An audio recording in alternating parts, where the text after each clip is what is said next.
Le terre du jour.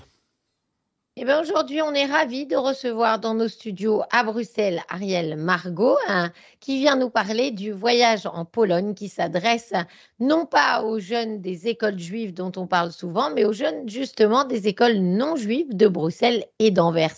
Bonjour Ariel Margot. Bonjour Lise, Merci d'être avec nous ce matin sur Radio Judaïka. avec Alors, plaisir. dites-nous tout sur ce voyage en Pologne. Alors, donc je précise, Lise, donc c'est bien les jeunes juifs qui sont dans des écoles non juives, Oui. qui effectivement n'avaient pas accès à ce voyage puisqu'il est organisé essentiellement par les écoles juives. Il faut savoir que le voyage qui se déroule autour de la marche des vivants, de la marche de la vie, c'est un voyage qui est destiné aux Juifs du monde entier. Donc c'est un moment qui a lieu à Yom HaShoah chaque année où il y a une réunion de toutes les communautés, de tous les groupes, de nombreux groupes de communautés différentes dans le monde qui se réunissent au même moment pour commémorer justement cette marche avec un parallèle par rapport à la marche de la mort, donc la sortie du camp de concentration d'Auschwitz. Et donc, à contrario, il y a cette marche de la vie et nous offrons la possibilité donc à des jeunes qui sont en fin de cycle, en 5e et 6e secondaire, de faire ce voyage et autour de ça, de faire une visite de 4 jours dans les lieux mythiques, malheureusement mythiques, de la Pologne où les Juifs ont été exterminés pour la plupart.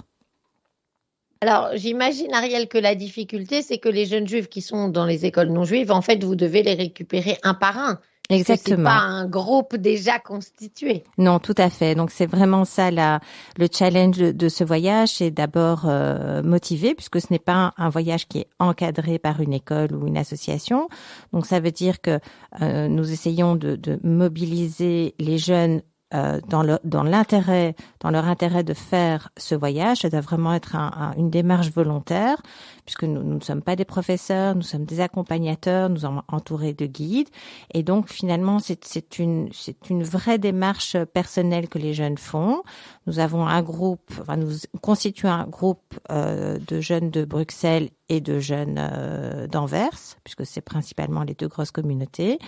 Et des jeunes ne se connaissent pas, donc nous devons former ce groupe et faire en sorte qu'il y a une cohésion qui se crée. La langue est parfois différente, donc c'est sûr qu'il y a plein de challenges pour que ce voyage fonctionne, mais pour l'avoir fait une fois, et donc ce voyage a déjà lieu 2 fois, c'est vraiment une belle réussite. Alors, concrètement, Ariel, comment ça se passe pour s'inscrire? Est-ce que vous faites une réunion d'information bientôt? Est-ce que les familles doivent vous contacter directement et vous poser leurs questions? Expliquez-nous comment faire. Alors effectivement, donc on a contacté une série de personnes qu'on connaît, qui se trouvent dans cette situation, enfin voilà, et les jeunes et les parents qui ont des enfants en 5e et 6e secondaire. Je précise que ce voyage est aussi destiné à des jeunes qui sont à l'université en 1re et 2e et qui n'ont pas eu l'occasion de le faire. Bon, il se trouve que cette année c'est au mois de mai, donc c'est une période un petit peu compliquée par rapport aux examens. Donc Oui. concrètement, effectivement, on a contacté déjà une série de personnes, mais si on a oublié d'autres personnes, elles peuvent nous contacter via l'adresse mail info@motl.be, marchofTheLiving.be. Donc ça, c'est notre adresse mail. Donc nous organisons 2 séances d'information, une à Bruxelles le 16 octobre, donc là, bientôt, et une à Anvers le 19 octobre. Donc je porte ce voyage avec 3 autres personnes, Tania Louis Stellman, et à Anvers avec Raphaël et Olivia Rubin. Voilà, c'est des gens qui ont fait déjà ce voyage, qui connaissent la communauté et qui le font vraiment avec un grand cœur pour permettre à tous ces jeunes d'avoir la chance de vivre cette expérience. Alors, c'est vrai que c'est une expérience qui change la vie d'aller sur place. Et souvent, en fait, quand on le fait quand on est jeune, voilà, c'est fait. Alors que quand on attend après, il y a des gens qui ensuite n'osent plus le faire. Donc c'est important en fait d'aller sur ces lieux de mémoire et à Auschwitz quand on est jeune. C'est très important. Et la façon dont on le vit, voilà, personnellement, je l'ai fait quand j'avais 16 ans et je l'ai refait il y a quelques années. C'est deux expériences complètement différentes.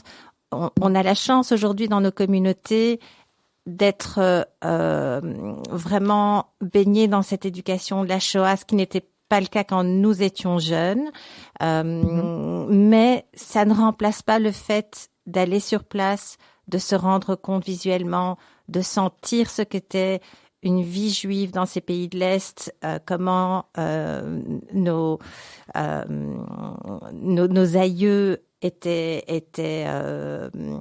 ont vécu cette période, comment ils se sont arrivés dans ces camps de concentration ou des camps d'extermination. C'est une toute autre démarche et je dois dire que on voit très bien ces jeunes qui finalement partent un peu comme voilà un voyage d'études ou un voyage scolaire et au fil des jours s'imprègnent de ce contexte de leur appartenance à la communauté juive, de leur appartenance à leur histoire et chaque jour, ils viennent avec des questions. Chaque jour, ils viennent commémorer une partie de leur famille ou des membres de leur histoire, où ils appellent leurs parents pour avoir des noms de personnes qui ont été déportées. Donc, c'est vraiment un processus éducatif qui est indispensable dans la construction d'un jeune juif aujourd'hui. Alors, comment vous allez les préparer, Ariel? Parce qu'on sait que dans les écoles juives, c'est peut-être plus facile parce que plusieurs temps avant, on leur montre des films, on leur explique des choses sur la vie juive justement en Pologne. Avant la Shoah, comment est encadré ce groupe? Alors, on organise en fait des séances de préparation. Alors, c'est sûr que c'est pas évident parce que, comme vous dites, c'est pas facile de venir un dimanche dans un endroit pour entendre parler de la Shoah. C'est pas quelque chose de particulièrement agréable, mais c'est assez essentiel. D'abord pour deux raisons, pour se connaître les uns les autres avant de partir, et deuxièmement, voilà, on travaille beaucoup avec la caserne d'Aussin, puisque c'est entre Bruxelles et Anvers. C'est un lieu d'abord de mémoire qui nous ouvre les portes, qui nous permet de créer cet espace. Et c'est important effectivement quand même d'avoir quelques notions voilà, je vais pas dire théorique, mais enfin historique de comment s'est passé la Shoah. On sait très bien qu'il y a une Shoah par balle, puis il y a une Shoah dans des camps de concentration. Donc, il y a quand même une évolution, il y a une histoire.